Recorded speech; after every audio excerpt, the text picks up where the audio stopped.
और सुना भाईया खैर कल चिड़िया हाँ तू सुना। अल्लाह पाक दा करम है अच्छा ते आए वेंदा पे आ तेरे पुत्र बैठे न आए मेरे बैठे न आ एक अनखट्टू तेरे नाल ही बैठा है। हाँ बिल्कुल बैठा जेड़ा कई सट के माल वैंदा। मैं छोटा ही नहीं बाबे दे नाल रहना। हाँ चलो छोटा है ए काम नहीं करेंदा सिर्फ मेरे नाल रहंदा है। अस्सलाम वालेकुम। वालेकुम अस्सलाम। वालेकुम सलाम बिस्मिल्लाह। भाई जब भाई तो मेरे डूए मामे बैठे माशाल्लाह मुलेरो क्या हाल है? ठीक है चमकीलिया खैर है। अल्हम्दुलिल्लाह मामा आया मैं छुट्टी दे। अच्छा मैं आके जरा वाई शाही देखूं मामे वालों को मिल लिया मैं घर मां तो पूछा ही आके तेरे मुलेर ही आए वदन हाँ आ यार गया यूसुफ मेरे जी आ गया जी ठीक है अकरम ठीक है तेरा बड़ा नसीब है देख ला। किंग भाई तुसें ठीक है शुक्र है लाला दा। आए बते वे या मुलेर तबीयत में ठीक देखो है। मेरे मामे दा केड़ा ओ पोतरे ना मामा तेरे ते गए हलाल दा हिको माईया। हां मामा सुना खैरियत है चमकीलिया तू सुना कदा है?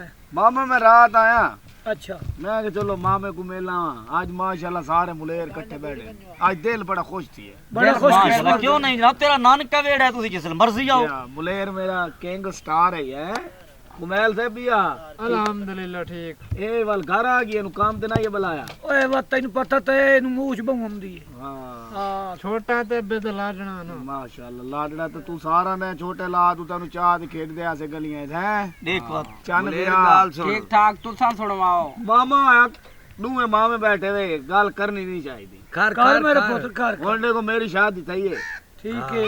तुम्हारा पोतरा नैयर तुसा डिटे चाह अल्लाह जिंदगी करे तुम्हारा भतीज है अल्लाह जिंदगी करो वो मेरे दिल की ख्वाहिश है कि मेरे तू मुलेरा दी शादी करना क्यों नहीं वे शादी ना दी करे देखो बड़ी इन्हों सोहनी लकवे गल भाई कीती ने आ गल देख ले बड़ी सोहनी आओ गल अपने कीती। हक के ची मैं हक ते ये ਗੱਲ ਹੈ ਮੇਰੇ ਪੁੱਤਰੇ ਤੈਨੂੰ ਪਤਾ ਸ਼ਾਦੀਆਂ ਦੀ ਜਿਹੜਾ ਹੁੰਦਾ ਨਾ ਖਰਚੇ ਮਰਚਿਆਂ ਤੋਂ ਬੰਦੇ ਨਹੀਂ ਘਬਰਾਉਂਦੇ नहीं घबराना ਰਿਸ਼ਤਿਆਂ ਤੋਂ ਘਬਰਾਉਂਦੇ हां ਸਾਡੀ ਕੌਮ ਵਿੱਚ ਵੇਖ ਲੈ ਕੋਈ ਰਿਸ਼ਤਾ ਬੈਠਾ ਹੈ कोई कहन ਹਾਂ ਕੋਈ ਹੈ मां में ते गल बड़ी चंगी कीती है सोनिया भई साडी कौम दे विच तो कोई रिश्ता कह नहीं बैठा बिल्कुल। अच्छा अगले दी मैं सोचा आपनो हुण खानदान तकरीबन 250 घर ते ਆਠੇ ਸਾਰਾ ਬਾਉ ਜਿੱਥੇ ਜਾਵੇ ਵਿਟਾ ਮੰਗਦੇ ਨੇ। ਫਿੱਟਾ ਤਾਂ ਮੰਗਦੇ ਨੇ ਸਹੀ ਨਾਲੇ ਸਾਰਾਂ ਦੇ ਦੇਖੋ ਫਲਕੇ ਮਸਾਦ ਦਾ ਜੀ ਸਾਰਿਆਂ ਦੇ ਛੂਆ ਫਲਕੇ ਮਸਾਦ ਦੇ ਕੰਮ ਦੇਖੋ ਵੀ ਉਹਦਾ ਇੱਕੋ ਛੂਰੇ ਹਾਲਾਂਕਿ ਸ਼ਾਦੀ ਕੋ 12 13 ਸਾਲ ਥੀ ਗਏ ਹਾਂ ਲੋਕ ਹੁਣ ਪਤਾ ਨਹੀਂ ਧੀ ਤੋਂ ਡਰਦੇ ਨੇ ਜਮਾਵਣ ਤੋਂ ਕੀ ਮਸਲਾ ਹੈ ਇਹ ਸਾਡੇ ਤੇ ਅਜ਼ਾਬ ਆਇਆ ਖੜੇ ਲਾ ਇਹ ਅਜ਼ਾਬ ਹੈ ਕਿ ਮੇਰੇ ਪੈਗੰਬਰ ਦਾ ਫਰਮਾਨ ਹੈ ਬਈ सुभान अल्लाह ਦੀ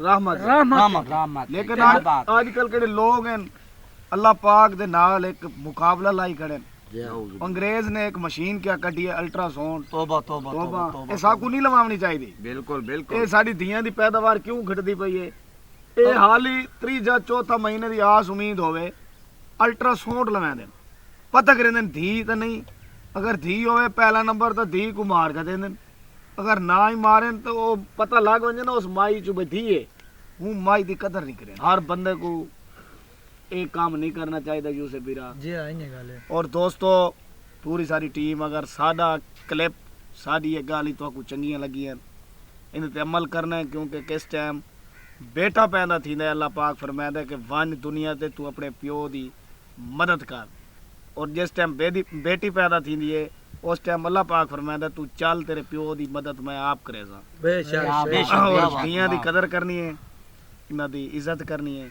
ਇਹ ਸਾਡਾ ਮਾਣ ਹੈ ਸਾਡਾ ਰਿਜ਼ਕ ਹੈ ਇਹਦੇ ਨਾਲ पाकिस्तान जिंदाबाद।